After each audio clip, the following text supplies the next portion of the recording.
পৃথিবীতে লাখ লাখ মানুষ মারা যায় হার্ট ফেইলুরে, যার পেছনে একটাই কারণ বাড়তি কোলেস্টেরল। কিন্তু দুঃখের বিষয়, ম্যাক্সিমাম মানুষই জানে না এই কোলেস্টেরল কেন বেড়ে যায় এবং আপনার কোলেস্টেরল বাড়ছে কিনা এর লক্ষণগুলো কী। আসসালামু আলাইকুম, আমি রাশেদ, পড়াশোনা করছি এমবিবিএস ফাইনাল ইয়ারে। এই চ্যানেলে আমরা খুব সহজ ভাষায় ব্যাখ্যা করার চেষ্টা করি আপনার স্বাস্থ্য, রোগ এবং চিকিৎসা পদ্ধতি সম্পর্কে। তো আজকে আমরা কথা বলবো আপনার শরীরে কোলেস্টেরল বেড়ে গেলে কি কি লক্ষণ দেখা দিতে পারে সে সম্পর্কে। কোলেস্টেরল আমাদের শরীরের জন্য অত্যন্ত গুরুত্বপূর্ণ একটি উপাদান হলেও এলডিএল নামে একটি কোলেস্টেরল আছে যা আমাদের শরীরের জন্য খুবই ক্ষতিকারক। অর্থাৎ একটা নির্দিষ্ট রেঞ্জের পরে এই কোলেস্টেরল যদি আমাদের শরীরে প্রবেশ করে তাহলে সেটা আমাদের জন্য মারাত্মক ঝুঁকির কারণ হতে পারে।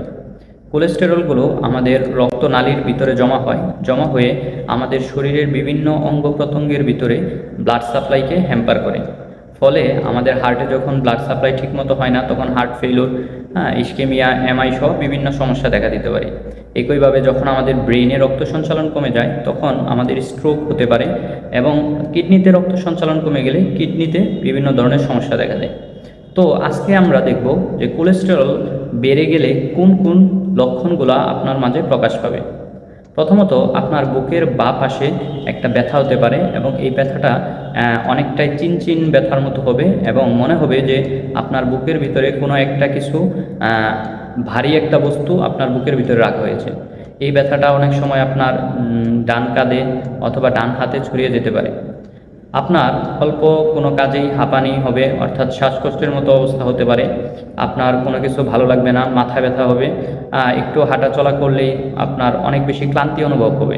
অনেক সময় আপনি চোখে ঝাপসা দেখতে পারেন এবং অনেক সময় মনে হতে পারে যে আপনি একটা বস্তুকে দুইটা অথবা তিনটা দেখতেছেন, অর্থাৎ এটাকে আমরা মেডিকেলের ভাষায় বলি ডিপ্লোপিয়া, অর্থাৎ একটা বস্তুকে দুইবার দেখা, এটা হতে পারে। এবং অনেক সময় দেখা যায় যে আপনি হালকা পরিশ্রমে অনেক বেশি হাঁপিয়ে যাচ্ছেন এবং শরীরে অনেক বেশি ঘেমে যাচ্ছে। তো এই সমস্যাগুলো দেখা দিতে পারে। তো এই সমস্যাগুলো হলে আপনি ডাক্তারের কাছে না গিয়েও আপনি যে কোনো ডায়াগনস্টিক সেন্টারে গিয়ে আপনি লিপিড প্রোফাইল নামে একটা পরীক্ষা আছে, এই পরীক্ষাটা করতে পারেন। এই পরীক্ষার মাধ্যমে আপনি আপনার রক্তের কোলেস্টেরলের মাত্রা জানতে পারবেন। বিশেষ করে আমরা যদি এলডিএল এর পরিমাণ 100 মিলিগ্রাম পার ডেসিলিটারের বেশি হয় তাহলে অবশ্যই আপনাকে ডাক্তারের পরামর্শ নিতে হবে।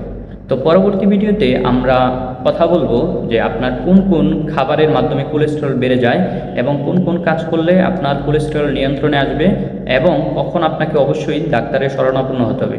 সে পর্যন্ত সুস্থ থাকুন। ধন্যবাদ।